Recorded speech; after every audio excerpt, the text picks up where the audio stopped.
Ceci est un livre audio autogénéré par Google. Ouverture philosophique.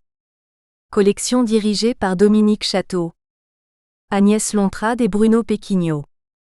Une collection d'ouvrages qui se propose d'accueillir des travaux originaux sans exclusif d'école ou de thématique.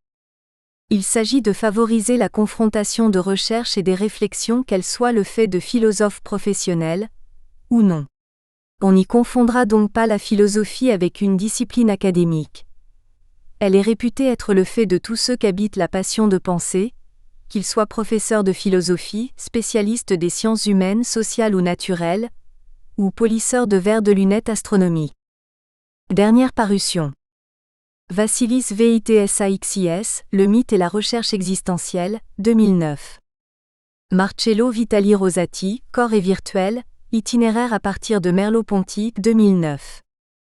Emmanuel Théo-Urpe, L'audace théosophique de Bader. Premier pas dans la philosophie religieuse de Franz von Bader, 1765 à 1841, 2009. Paul Dubouchet, Droit et philosophie. Une critique des sciences humaines, 2009. Vangelis Athanassopulos, La publicité dans l'art contemporain I, Esthétique et postmodernisme, 2009. Vangelis Athanassopulos, La publicité dans l'art contemporain 2, Spécularité et économie politique du regard, 2009. Philippe Mingue, Utopie et devenir deleuzien, 2009. Clavé Boundja, Penser la paix avec Emmanuel Lévinas. Histoire et eschatologie, 2009. Clavé Boundja, Philosophie de l'événement. Recherche sur Emmanuel Lévinas et la phénoménologie, 2009. Denis Grison, Vers une philosophie de la précaution, 2009. Cécile Voissetvysseyre, Les Amazones font la guerre, 2009. Patrick Gérard Debonne, Max Stirner, Pédagogue, 2009. Liliane Lazare, L'empreinte Beauvoir, 2009. Introduction. Les nécessités de l'édition ont imposé de répartir une exploration coordonnée en 4 volumes. Si chaque volume est axé sur un thème propre et consistant, sa compréhension n'est pas possible indépendamment de la lecture attentive des autres, en particulier du premier. Comme cette investigation s'écarte massivement de la tradition, tant dans sa manière de procéder que dans ses résultats, il n'est pas possible de résumer l'acquis des volumes précédents. Toutefois, la préface du premier volume dessine la perspective d'ensemble, il peut être utile de s'y reporter. Dans ce dernier volume, la figure de l'expérience se complète par l'élucidation des formes propres à la saisie de l'humain dans l'homme. Il s'agit en particulier de libérer ces disciplines du modèle des sciences de la nature suivant le principe difficilement récusable qu'un savoir doit s'articuler sur les formes communes d'expérience correspondantes. La forme d'expérience utilisée par les sciences de la nature est irréductible à celle que l'on doit utiliser lorsqu'il s'agit de saisir ce qui est spécifiquement humain. La rigueur ne peut consister à copier un modèle rigoureux en soi, mais à articuler rigoureusement ce qui s'apparie. Ce volume se termine par l'esquisse de ce que peut être la ou une des fonctions de la philosophie, à savoir l'élucidation des variétés et de l'unité des formes de notre rapport au monde, dont il ne faut pas oublier que nous faisons partie intégrante. Chapitre 1 – Le comportement symbolique.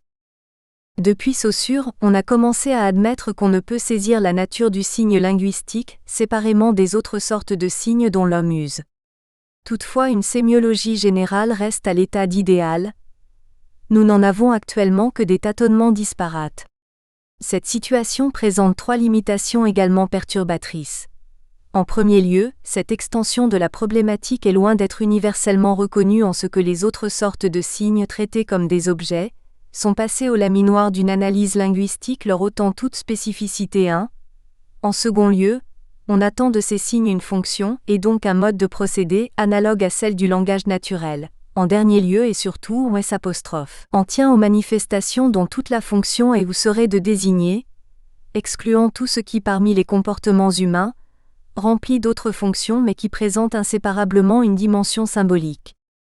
Si le langage naturel appartient à l'univers des signes, et si cet univers déborde les productions humaines constituées exclusivement par leur fonction symbolique pour s'étendre à tous les comportements et productions humains assurant aussi cette fonction de manière et à des degrés variables, si, d'autre part, nous ne pouvons former aucune connaissance explicite, contrôlable et communicable hors du langage naturel, la situation ordinaire dans laquelle nous envisageons la connaissance est radicalement transformée.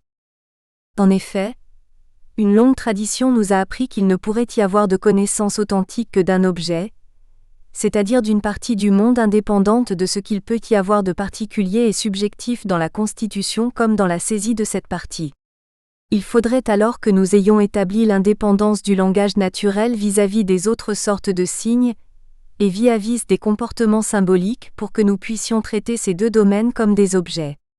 Si nous ajoutons qu'une première investigation accessible à tous montre qu'il n'y a rien dans les comportements et dans les productions humaines qui n'ait une dimension symbolique, et que cette dimension commande, la plupart du temps très largement, ces activités, il faudrait montrer que l'usage du langage dans la constitution d'une connaissance éventuelle de ces activités est ou peut être indépendant de leur dimension symbolique. À cela s'opposent deux obstacles, l'un structurel, l'autre méthodologique. D'une part, nous avons vu que le langage est littéralement la bonne à tout faire de la pensée, pour lequel toutes les dimensions actives, affectives et esthétiques sont tout autant que les activités proprement cognitives, des usages différents de la même fonction, diversité dont rien ne nous permet d'imaginer que ces usages soient réciproquement indépendants. D'autre part, postuler l'indépendance du langage naturel vis-à-vis des autres formes d'activité symbolique, est introduire à la racine de la problématique ce qu'on s'attend à retrouver au terme. En fait, cela reviendrait à réputer dépourvu de signification, tout ce qui viendrait perturber le postulat. La condition préalable à toute connaissance est de s'interdire de rejeter a priori quoi que ce soit de ce qui se présente. Si quelque chose se présente non ou difficilement compatible avec les schémas qui conduisent nos procédures, ce sont ces schémas qu'il faut réviser. Caractérisation. S'il apparaît que toute opération de pensée consciente se développe dans des signes, que les systèmes de signes sont interdépendants, nous ne savons pas encore si et à quelles conditions le langage naturel jouit d'un privilège tel que ce qui se forme en lui, bien que lié aux conditions subjectives et circonstancielles, puisse satisfaire aux conditions de la connaissance. Explicite, contrôlable et communicable, l'impossibilité de constituer le domaine des apostrophes. Investigation en objet ne serait rédhibitoire que si cette constitution en objet était conformément aux préjugés traditionnels, strictement nécessaire à la formation d'une connaissance authentique. Cette nécessité reste un problème car patente semble-t-il mais sans justification adéquate. En ce qui concerne les domaines du monde indépendant de l'homme, elle reste seulement invoquée dans les domaines proprement humains. Si on ne peut donc l'exiger en préalable, on ne peut non plus l'exclure avant tout examen. Sommes-nous donc condamnés à une supposition arbitraire qui, à la différence d'un axiome formel qui se justifie par le domaine qu'il permet de développer, ne présente pas la moindre justification de cet ordre, ni a priori ni par les tâtonnements passés? Ce sera le cas tant que nous poserons en préalable des conditions au-delà du minimum, qui définit une connaissance authentique. La seule démarche acceptable est de partir du domaine tel qu'il se présente et tel que nous pouvons le caractériser, et seulement alors d'examiner si et comment il satisfait aux conditions minimales. On a donc avant toute tentative pour en former une connaissance, à décrire le domaine. Pour cela deux démarches sont envisageables. D'une part tenter une revue aussi exhaustive que possible des diverses variétés du monde auxquelles on s'accorderait à associer la fonction symbolique, démarche empirique au sens le plus courant. D'autre part former un critère de choix et de délimitation qui détermine a priori quelles variétés du monde doivent être prises en considération. La première souffre pleinement du défaut de circularité lié à l'interdépendance des systèmes de signes et à leur implication dans l'ensemble des activités humaines, puisque la reconnaissance de ce qu'on peut appeler symbole va dépendre de choix subjectifs et culturels implicites et non maîtrisés. En outre, cette liste ne pourra nous dire ni ce qui en fait des signes ni ce qui en chaque variété constitue sa dimension symbolique. Dans la seconde démarche, le critère ne nous dit pas encore ce qui fait qu'un signe est un signe mais seulement ce à quoi on peut le reconnaître comme signe. Son avantage est de permettre, à condition d'y veiller, d'éliminer toute exigence normative, de dépendre le moins possible des choix liés à une époque, une culture, une catégorie sociale, etc., de délimiter en tout signe ce qui relève de sa fonction symbolique et ce qui, en tant que région perceptible du monde et partie du rapport pratique de l'homme au monde, n'en relève pas. Toutefois, on ne doit pas se tromper sur la manière dont ce critère peut être dit a priori, car ce n'est pas au sens kantien d'une structure de la saisie consciente antérieure à toute interaction avec le monde. Ce critère est a priori seulement par rapport à ce qu'il va servir à délimiter et non absolument. Il est indépendant de ce à quoi il s'applique, mais il est tiré de l'expérience et se déduit des différences dans les formes du rapport qu'introduit le signe par rapport aux formes introduites par d'autres sortes de rapports. A. Obstacle à surmonter. À s'en tenir à la littérature à ce sujet, et sans prétendre pouvoir envisager tous les obstacles possibles, plusieurs traits de cette littérature s'opposent à une investigation attachée à ce qui se présente tel qu'il se présente. Le premier obstacle tient à ce qu'on s'attache à ce qui est, ou supposé être désigné sans considérer le signe lui-même comme s'il était indépendant de sa signification. Or, par exemple, il n'est pas du tout certain que le mot Athéna ait tant pour l'Athénien du Vau siècle AC que pour l'homme moderne, la même portée que la vue de sa statue 4, ou l'image imaginée de cette même statue, ou sa description ou encore son évocation poétique, etc., bien que tous ces signes aient la même référence. En effet, la nature et l'importance des dimensions affectives et esthétiques, le mode de saisie attaché à ces formes induisent autant de rapports différents à la même référence, formant autant de signes distincts. S'attacher au seul contenu est ignorer le signe en tant que signe, pire encore c'est en fausser le contenu en réduisant le contenu à une seule de ses formes, la désignation. Ici l'erreur à éviter est d'imaginer que la nature du signe est indifférente à ce qu'il signifie, confondant signification et référence. Le second obstacle, proche du premier, consiste à traiter toute forme de signe comme un analogue plus ou moins approximatif du langage naturel. Aborder ainsi tout système de signes fausse l'investigation de plusieurs manières. En premier lieu, cela ne retient de ces systèmes que ce qui les distingue par défaut du langage naturel, empêchant ainsi de saisir leur spécificité. En second lieu, cela laisse échapper ce qui les constitue comme signes autrement que le langage naturel, faussant ainsi leur caractérisation.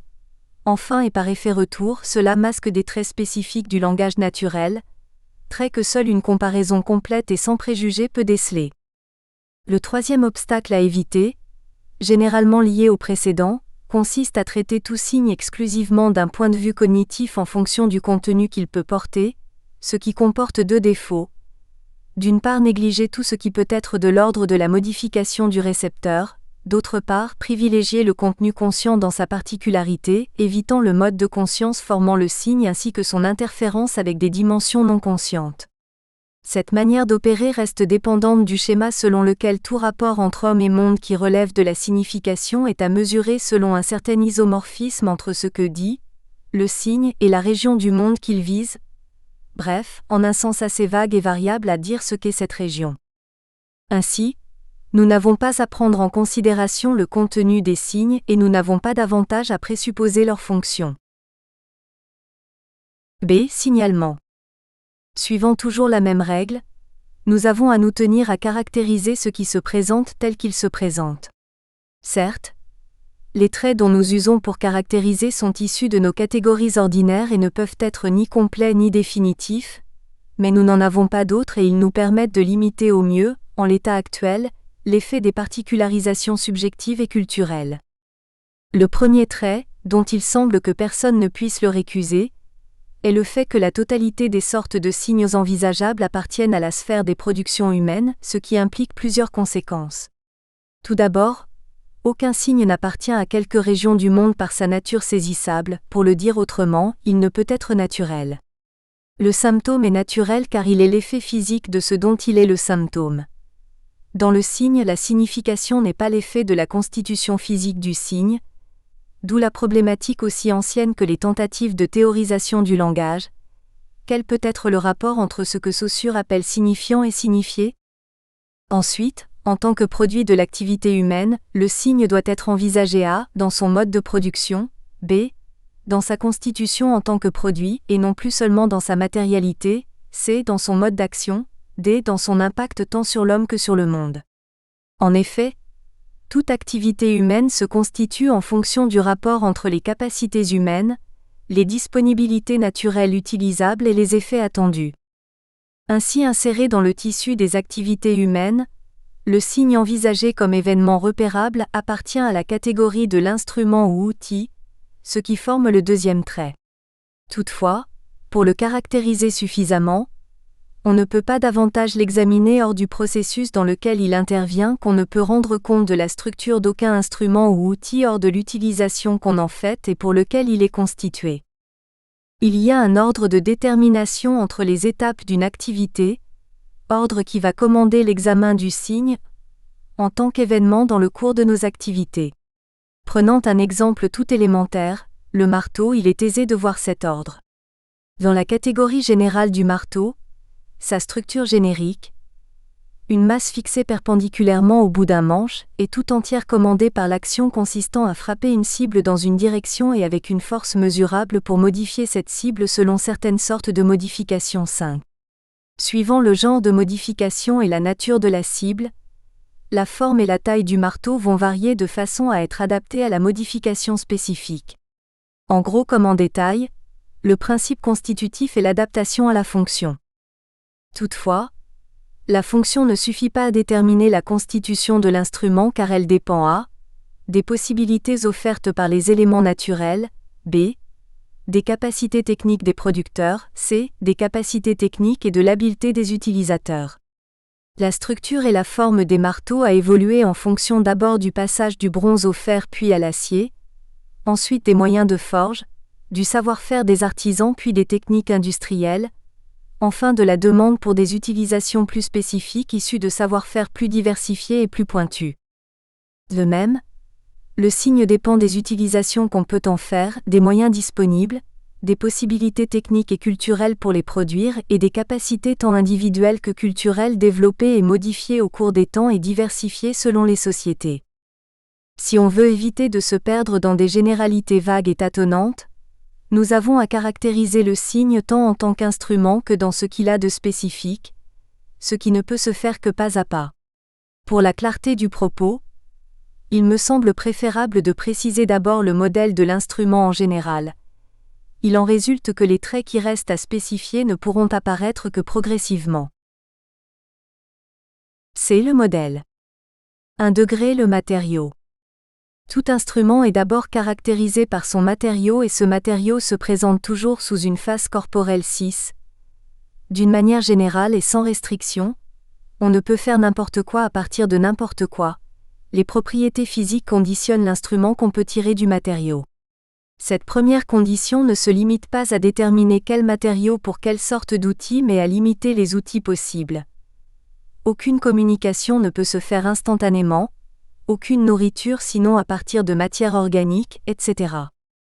Ce serait passer à côté d'un trait capital pour notre propos que, ignorant la diversité des modes d'existence, négliger le fait qu'on ne peut utiliser aucun instrument indépendamment de la perception qu'on en a, donc que sa face perçue, qui ne se confond pas avec sa constitution physique, joue un rôle déterminant dans la mesure où sa perception est plus poussée et plus exacte. Du même instrument, il peut donc y avoir plusieurs utilisations, dans la mesure où elles sont compatibles avec les possibilités physiques. Si le matériau conditionne l'usage qu'on peut en faire, la structure qu'on lui impose est plus décisive car limitée par sa compatibilité avec les propriétés physiques du matériau, c'est bien cette structure qui détermine l'utilisation. Des mêmes matériaux dérivent une multitude d'outils différents seulement ou principalement par l'agencement et non par les constituants. La distinction entre possibilité physique et possibilité perçue, ou connue, vaut encore plus ici que précédemment. 2 degrés le maniement. Ainsi, on n'a pas épuisé la sphère de l'instrument comme moyen d'action en s'en tenant à sa constitution interne car la manière de l'utiliser est le facteur qui détermine le plus sa constitution en fonction de son adéquation à la modification qu'on veut obtenir. Ce facteur prend plusieurs formes. En premier lieu, il consiste dans le degré d'adéquation du maniement au but visé, ceci sous 2 points de vue, justesse de l'usage et degré d'exploitation des possibilités. En second lieu, le genre et la qualité du maniement conditionnent le choix de l'instrument préexistant. En troisième lieu, il conditionne la production de cet instrument 7. En dernier lieu, pour l'utilisateur visant l'optimum d'action, la recherche d'adéquation entraîne la recherche de production des instruments mieux adaptés. Dans la maîtrise de l'instrument, nous trouvons en premier la phase consciente du maniement qu'on peut dédoubler en une phase perçue du rapport entre instrument et région à modifier, et en connaissance de règles et de processus explicites. Cette phase conscience ne peut être évacuée, mais est mesurée par ce qu'on est capable de saisir des possibilités des divers partenaires de cette action. Ainsi, il n'était pas nécessaire à nos ancêtres lointains de connaître la théorie du levier pour déplacer de gros blocs à l'aide de leviers, mais la détermination du vilebrequin dans un moteur de voiture suppose une connaissance explicite et beaucoup plus précise de cette théorie, ainsi que de bien d'autres dimensions. Le degré d'exploitation d'une situation et la possibilité de construire des instruments plus efficaces dépend donc de cette conscience explicite.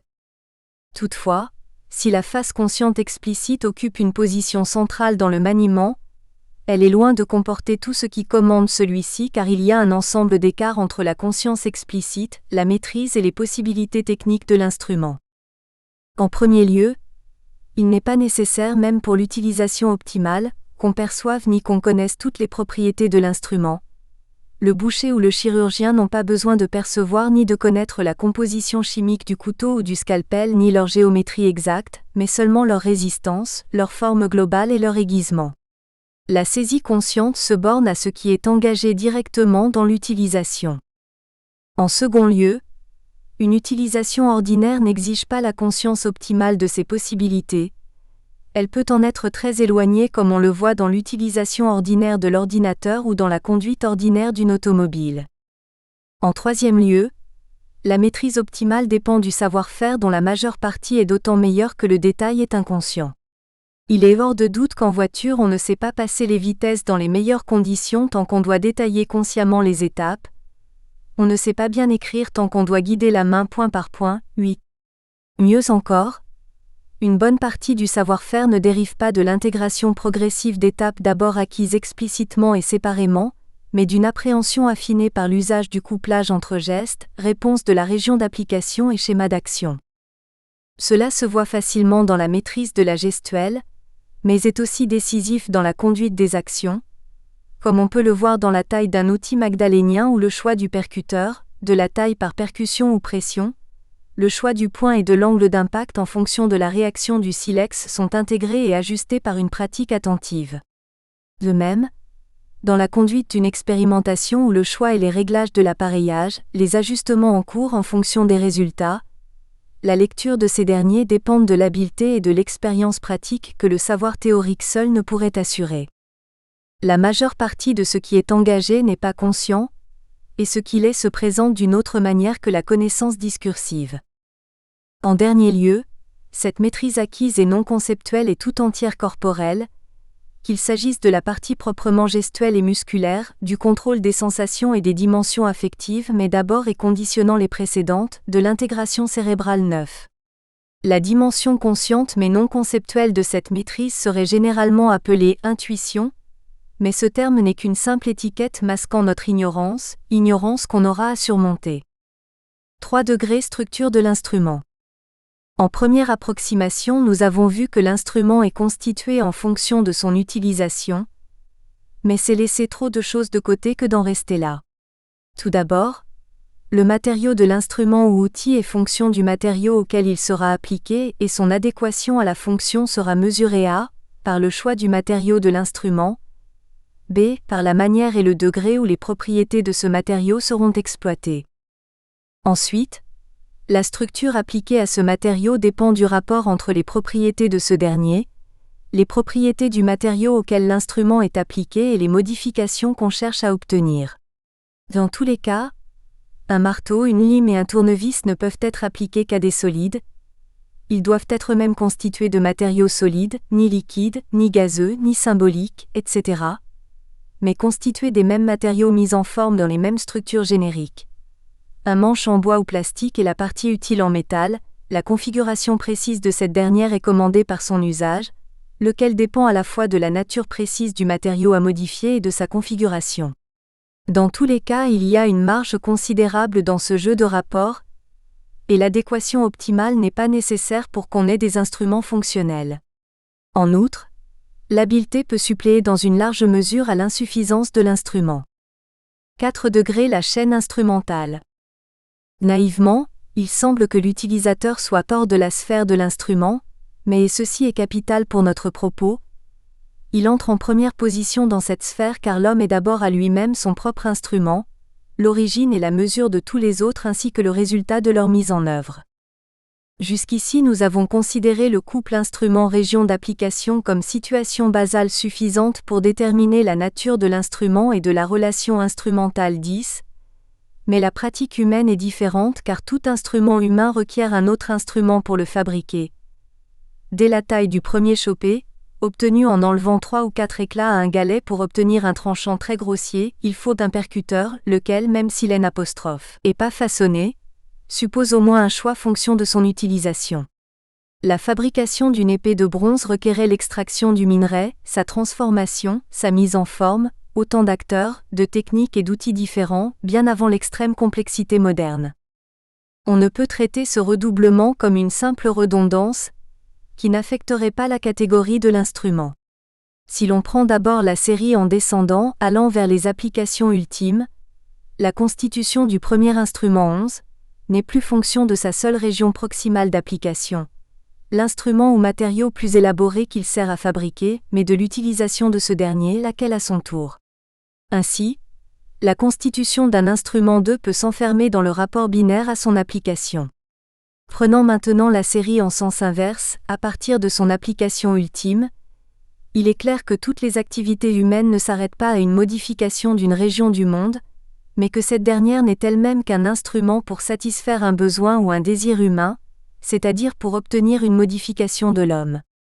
Ainsi, tout instrument est constitué à travers une série variable d'intermédiaires en fonction d'une modification de l'homme, lequel est aussi à l'origine de cette série. Toutefois le rapport entre un instrument et l'instrument qu'il sert, concurremment avec d'autres à produire est un rapport générique, puisqu'il peut servir à produire aussi d'autres sortes d'instruments, de même pour le suivant et ainsi de suite, de telle sorte que, du seul point de vue technique, un instrument n'est fonction de la modification ultime dans l'homme que d'une manière indirecte et très générale. À y regarder de plus près, à proportion où l'instrument considéré est suffisamment éloigné de la modification ultime par un grand nombre d'intermédiaires, on ne peut trouver aucune restriction entre le genre de modification finale et l'usage de cet instrument initial. Par contre, plus on approche de cette dernière, plus le rapport est spécifique. Si maintenant, nous ne considérons plus la spécificité du rapport et toutes choses égales d'ailleurs, à chaque étape la possibilité d'obtenir une modification, le degré et la qualité de cette modification dépendent de l'efficacité et du genre d'action que permettent les instruments, donc de leur degré de développement et de leur maîtrise. Cette dépendance de la modification ultime vis-à-vis de la chaîne instrumentale qui peut y aboutir, se retrouve également pour chaque chaînon. Alors, on ne peut plus traiter isolément de l'instrument en fonction du seul usage auquel il est immédiatement appliqué. 5 degrés la dimension sociale. L'instrument ne dépend pas seulement de ses conditions techniques mais à travers elles, des conditions sociales dans lesquelles il est produit et utilisé, conditions économiques et culturelles. Tant du point de vue de la disponibilité du matériau, des instruments préalables et des métiers pour les mettre en œuvre, la production d'un instrument dépend d'abord des possibilités économiques pour satisfaire ces conditions techniques, ceci tant pour l'existence en général de cet instrument dans une société et à une époque donnée que pour l'accès à son usage pour un individu ou un groupe plus précis. De ce qu'il existe des ordinateurs ou des avions, il ne s'ensuit pas que tout le monde puisse en disposer. Lorsque l'Empire romain s'effondre, on ne produit plus de bains, la paysannerie mérovingienne ne dispose presque plus d'outillage en fer et la production des horloges puis des montres suit l'enrichissement des pays européens, tant en quantité qu'en qualité. Les conditions culturelles sont aussi déterminantes, tant du point de vue des capacités de conception, de production et de maîtrise que de ce qui pousse les individus ou les sociétés à les produire, les rechercher ou les abandonner. L'utilisation mécanique de la vapeur connue des Chinois 12 ne les a pas conduits à développer l'utilisation de cette source d'énergie, à cause d'une main-d'œuvre abondante, asservie et méprisée et surtout d'un complexe idéologique écartant le projet de devenir maître et possesseur de la nature. Si la puissance technique actuelle dépend pour une part importante du développement scientifique, elle dépend tout autant du projet cartésien mais aussi du déplacement d'une conception du bonheur de la forme antique 13 vers la forme moderne qui le voit dans la production du maximum de moyens. Cet effet global d'un environnement culturel se retrouve aussi à l'intérieur de chaque société.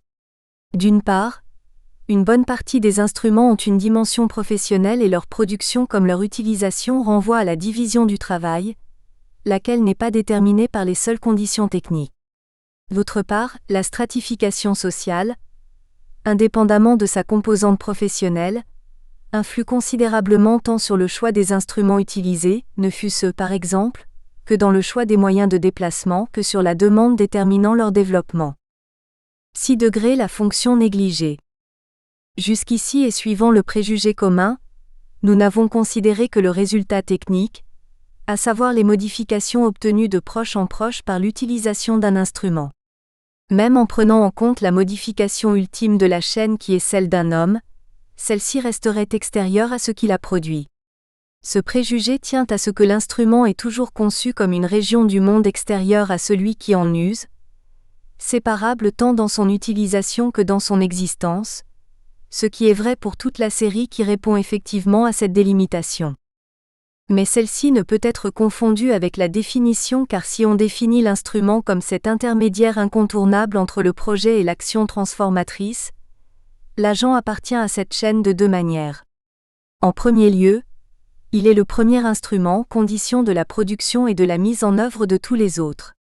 Loin qu'on puisse le réduire à la double fonction de concevoir le projet et d'en conduire l'exécution, l'agent est à lui-même, non seulement le début de la chaîne, mais à chaque étape, ce qui met en œuvre l'instrument utilisé à cette étape. Il est instrument de son projet selon son activité corporelle, laquelle est mesurée par ses capacités physiologiques et par la maîtrise acquise. En second lieu et surtout, toute activité a un double résultat dont nous ne retenons jamais que le plus visible. La modification visée alors que la manière dont nous usons d'un instrument nous modifie, indépendamment de sa réussite qui dépend aussi de facteurs étrangers, soit que l'application aveugle et routinière sclérose notre maîtrise et nos possibilités physiologiques, soit, au contraire, que la mise en œuvre attentive et prospective la développe à proportion du degré, de l'acuité de L'. Attention, de la sensibilité aux conditions de la réussite, etc. La description développée dans les paragraphes précédents pourra paraître suivant les points de vue trop sommaires, ou au contraire superfétatoires. Mais il ne s'agit pas ici de développer une théorie de l'instrument.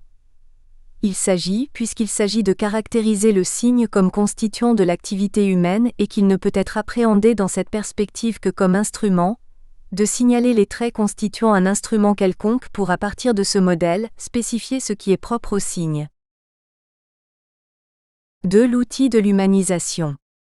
On notera au préalable qu'il ne suffit pas qu'il appartienne à la sphère symbolique, pour qu'un événement isolable selon la perception qu'on peut en avoir soit un signe. De même que le rouage d'une machine ou l'élément d'un circuit n'est pas un instrument, de même tout événement perceptible n'est pas un signe. Ainsi nous avons vu que le phonème, la syllabe, même le mot isolé ne sont pas des signes mais des éléments de la phrase qui seul est signe linguistique. Comme il s'agit seulement de relever les traits caractéristiques par la description, un premier exemple, assorti par la suite d'autres pour étendre la caractérisation par comparaison, permet d'embrasser le domaine. A. Le papier. Superficiellement, nous croyons que le papier est par lui-même étranger à l'univers symbolique, sinon comme support, ce qui ne changerait rien au signe porté. Dans cette vue superficielle on décèle aisément 2 facteurs principaux d'aveuglement. D'une part, la primauté accordée au modèle du langage, d'autre part, la restriction aux traits perceptibles intrinsèques indépendamment de la manière dont on les prend. 1 degré le matériau. Si l'on y prête attention, et en partant de ce qui est le plus apparent, le papier considéré dans sa matière et ses qualités perceptibles n'a aucune propriété qui le désigne comme signe possible, ce qui se constate dans le fait qu'un grand nombre d'utilisations sont totalement dépourvues de signification. Le papier est produit et utilisé en fonction de la satisfaction de besoins auxquels ses propriétés physiques répondent entièrement. Loin que ce trait soit spécifique, nous le retrouvons dans tout ce qui constitue la part physique des signes, comme on l'a déjà noté pour le langage dans lequel la nature physique des sons et d'appareils de phonation-audition peut supporter n'importe quel système phonologique, ou bien aucun phonème, et où le même phonème peut aussi bien être réalisé dans l'écrit ou le relief du braille. De même, un geste est ou n'est pas une salutation indépendamment de la structure du bras et de la dynamique du mouvement. De même encore que la somme de $100 ou de 100 € reste identique qu'elle soit indiquée par un billet, un effet de commerce ou une inscription informatique. Que faut-il donc pour qu'un papier entre dans la sphère symbolique ? Voyons ce qui se passe lorsque l'utilisation de ses qualités perceptibles opère ce passage, et lorsque c'est seulement une de ses propriétés physiques qui l'opère. Dans le premier cas, pour le papier cadeau par exemple, la qualité et le décor du papier ne prennent signification que dans le rapport entre celui qui donne et celui qui reçoit, rapport intégrant à la fois le statut social et personnel réciproque et la manière dont le donateur situe son geste, politesse, affection, reconnaissance, obligation, etc. Dans ce genre d'utilisation, la fonction pratique d'emballage n'est que le support d'une signification codée par l'usage social, laquelle dépend moins des qualités intrinsèques du papier et de sa décoration que des différences qu'on peut y trouver à un moment donné. Ainsi, ce papier ne devient signe que par son usage socialisé. Nous aurons à voir si on peut généraliser ce trait par lequel une chose, un acte ou un événement naturel ou artificiel, deviennent un signe ou un élément de signe par une manière déterminée de les faire jouer et si ce trait est constitutif. Pour l'instant, ce n'est qu'un indice. On doit ajouter que si ces qualités sont en elles-mêmes indifférentes à l'usage pratique, elles sont cependant produites pour leur utilisation symbolique. Il semble par contre que le papier reste en dehors de la sphère, lorsqu'il n'est que le support de signes comme dans les pages d'un livre ou dans un billet de banque. On doit distinguer les deux cas. Dans le premier, on peut bien considérer que le fait qu'un texte soit écrit sur papyrus, parchemin ou papier, sur telle ou telle sorte de papier, ou affiché à un écran, laisse le texte identique, indifférent à son support, laissant celui-ci hors de la signification. Toutefois, la situation n'est pas si tranchée, et nous y retrouvons l'analogue de la situation précédente car la qualité du papier, et de la typographie, indique la valeur attribuée soit au texte lui-même, soit au destinataire du texte. De plus, un trait physique, la quantité est une indication de la portée du texte, soit de la portée attendue lors d'un tirage, soit de la portée constatable dans sa diffusion. Ce trait physique devient déterminant dans le cas du billet de banque, car la valeur portée par le billet étant indépendante du support, la quantité de support indique la grandeur de la somme indiquée à égalité avec cette valeur. Cette quantité est le multiplicateur incontournable. Dans certains cas donc, la quantité de la part matérielle du signe intervient dans la signification. On aura à voir si c'est le cas et de la même manière dans toutes les sortes de signes, et si ces différences éventuelles permettent de distinguer ces sortes de manière cruciale. 2 degrés le maniement. Lorsqu'il s'agit de l'instrument envisagé dans sa dimension technique, son maniement dépend tout entier du rapport entre la structure de l'instrument, elle-même liée aux propriétés physiques de son matériau et la fonction à remplir. Dépendant entièrement du rapport entre les diverses propriétés physiques des instances engagées, le maniement dépend dans son contenu, du monde physique et donc virtuellement universel, dépendant de l'époque et la culture seulement par l'accès au savoir nécessaire à ce maniement. Lorsqu'il s'agit du signe envisagé comme instrument, il n'en est plus de même car la dimension historique et culturelle n'est pas seulement condition d'accès mais est constitutive de l'instrument. Si en effet ce qui érige une chose ou une gestuelle en signe ne réside pas dans leur propriété physique mais dans un usage codé, le signe est par essence particularisé, jusqu'à la singularité individuelle souvent selon 2 traits liés. La signification du signe réside dans le code 14 qui est toujours un produit socialement et historiquement situé et son maniement est commandé par la connaissance de ce code, non pas seulement en ce que, comme dans L', usage technique, la maîtrise est mesurée par le savoir, mais en ce que son effet est déterminé par la connaissance, au moins implicite et habituelle, de ce code, connaissance par le récepteur et connaissance par le producteur de celle du récepteur, laquelle conditionne l'effet qu'il en attend. Le signe joue sur la saisie de sa signification par le récepteur. Si la saisie fait partie de la signification, cela n'entraîne pas seulement que le signe n'est pas universel, mais que, à la différence de l'usage technique, sa maîtrise ne peut être de l'ordre de la domination. Dans l'usage technique, l'obtention de l'effet, toute chose égale d'ailleurs, est fonction du seul savoir-faire de l'agent, mais dans l'usage symbolique, l'obtention de l'effet dépend de la manière dont sera saisie et assumée la signification potentielle produite par l'agent, ce qui ne relève pas de cette signification mais des dispositions du récepteur. À supposer que l'agent puisse dominer par ailleurs ces dispositions, ce n'est pas par le signe en question qu'il le peut. 3 degrés la fonction. Si l'effet attendu de l'instrument détermine sa constitution, quelle sorte d'effets attendus 15 peut déterminer la constitution du signe, ici le papier? Dès le premier coup d'œil, nous voyons que dans cet exemple, les fonctions du papier comme signe relèvent toutes des comportements humains, c'est-à-dire que la production de ces sortes de signes, l'utilisation symbolique de cette sorte d'objet, vise à modifier le comportement du ou des récepteurs. En aucun cas l'usage de cette sorte d'instrument n'opère par lui-même une modification de la partie non strictement humaine du monde. Il me paraît superflu de le montrer dans cet exemple cas par cas. Mais peut-on étendre ce trait à toutes sortes de signes?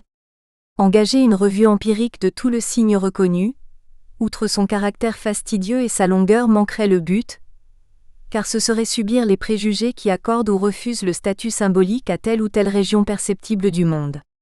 Par contre, on peut tirer du numéro 2 ci-dessus une indication montrant ce qui confère en chaque occurrence au papier une composante symbolique.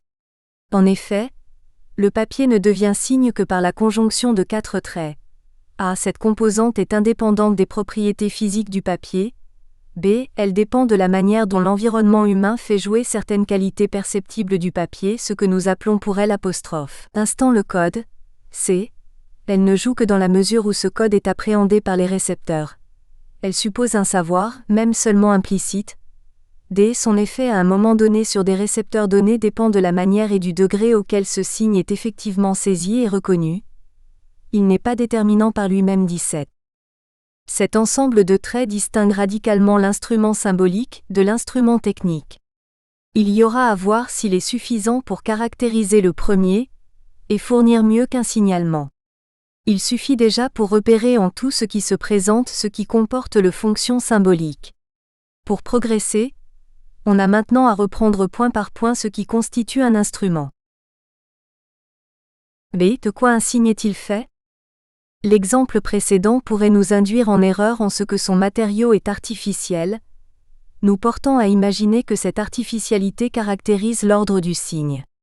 Or, une fleur ou un bouquet, un coquillage ou une pierre à l'aspect intéressant, tout geste humain, processus biologique, appartiennent au jeu de la nature et n'en peuvent pas moins comporter la fonction symbolique, la gestuelle humaine éminemment.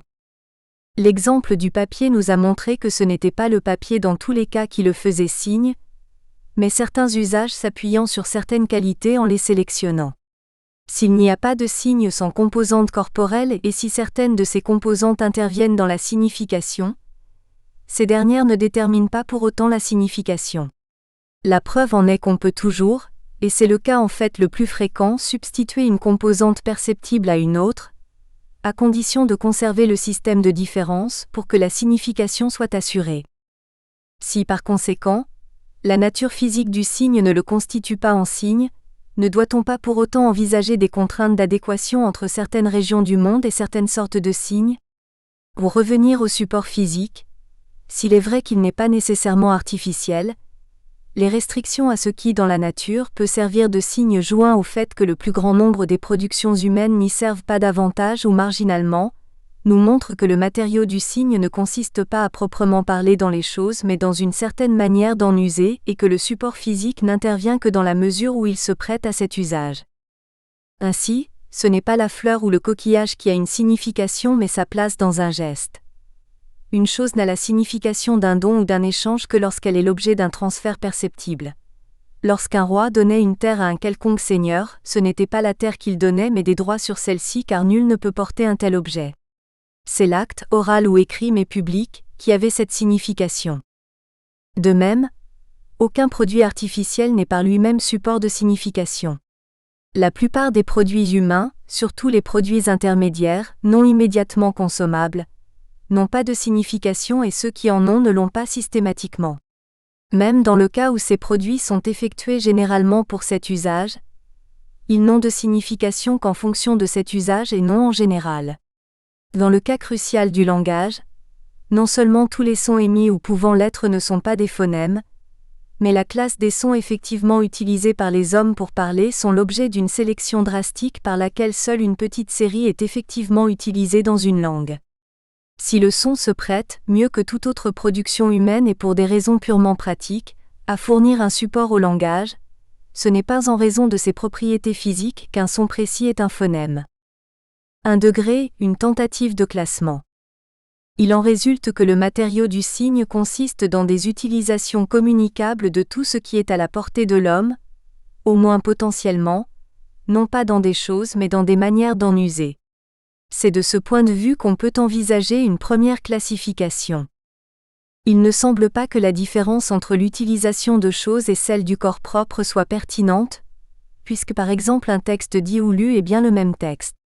Par contre, nous avons à distinguer les signes produits pour ce seul usage et ceux qui consistent en une utilisation de choses ou comportements ayant par ailleurs et principalement, à première vue du moins, un autre usage. Dans chaque classe nous trouvons des sortes de signes bien différents à d'autres égards. Dans la première, aussi bien les signaux de la route que le langage naturel, les listes de symboles scientifiques ou techniques, les pièces ou billets de banque, les gestes de politesse, etc. Dans la seconde, aussi bien les vêtements, la nourriture dans son choix, sa préparation et la manière de la manger, les loisirs, le logement, d'une manière générale tous les comportements observables socialisés satisfaisant des besoins. Cette différence n'entraîne pas une classification des choses ou comportements mais des usages, même si suivant les cas, ce sont les dimensions symboliques ou utilitaires qui l'emportent. Ainsi, un livre n'est pas seulement un support de langage mais par sa matière et sa décoration, un objet de valeur entrant dans un échange économique, ou même servir de cale par sa seule forme ou toute autre utilisation triviale. Ainsi aussi, la production orale associe fréquemment un usage purement utilitaire, produire du plaisir, de l'excitation, de l'adhésion, de l'apaisement, à une signification qui ne coïncide pas forcément avec l'utilisation visée. Une seconde différence repose sur l'opposition entre les signes simples et les signes complexes, les premiers, si compliquée que soit la nature du support, opérant comme un bloc, ce qui est le cas de la plupart des signes utilisant les comportements socialisés, les seconds formés par la combinaison d'éléments de signification, tels par exemple que beaucoup de panneaux routiers 18, ou les pièces et billets combinant indication de la monnaie, du nombre, des garanties de validité et du domaine d'utilisation. Comme on l'a vu en son lieu, le cas du langage naturel le met encore à part. 2 degrés extension du signe. Une dernière différence mais non la moindre oppose les signes opérant une modification du comportement et les signes de signes, c'est-à-dire de signes dont la signification consiste en d'autres signes. Il est superflu de donner des exemples des premiers, mais la seconde classe est généralement inaperçue. Si on admet que le nombre est le signe d'une quantité, l'indication d'un nombre avec les doigts est un signe de signe.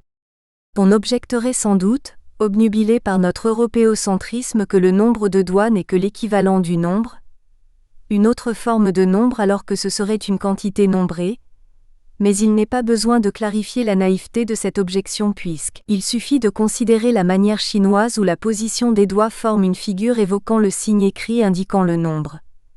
Par exemple, 2 doigts croisés forment une croix qui est le caractère chinois pour le nombre 10, ou 2 doigts en V qui figurent le caractère du nombre 8, etc. Dans beaucoup de cas, cette distinction n'a pas grande portée mais elle en acquiert une capitale dans l'usage du langage comme dans les représentations figurées. Ce qui précède sera difficilement admis pour 2 raisons. D'une part, toute notre tradition nous détourne de concevoir une notion ou un concept comme signe. De l'autre, notre première description du signe nous a conduit à lui attribuer comme trait constitutif d'être perceptible. Or, il est clair que notion ou concept ne sont pas perceptibles, mais la difficulté préliminaire tient dans la première raison. Celle-ci n'est en fait qu'un simple motif dont nous avons à manifester la racine pour en évaluer la pertinence. Tout ce qui entraîne notre répugnance à envisager le concept comme signe, tient à ce que d'une manière tout à fait légitime et extrêmement féconde dans sa sphère, on les a jusqu'ici étudiés seulement dans leur contenu, nous osons désormais dire dans leur signification. Ce qui ne serait pas légitime serait de poser en droit ce qui s'est fait en fait, à savoir de s'en tenir au contenu et d'exclure le statut de ce mode d'opération intellectuelle. Cette exclusion de fait dérive d'une part de l'urgence 19, ce qui est désormais obsolète, et d'autre part d'une investigation sur la nature du langage et de son rapport à la pensée tout à fait insuffisante, confère. Volume 2 ch. I. Esperluette 2.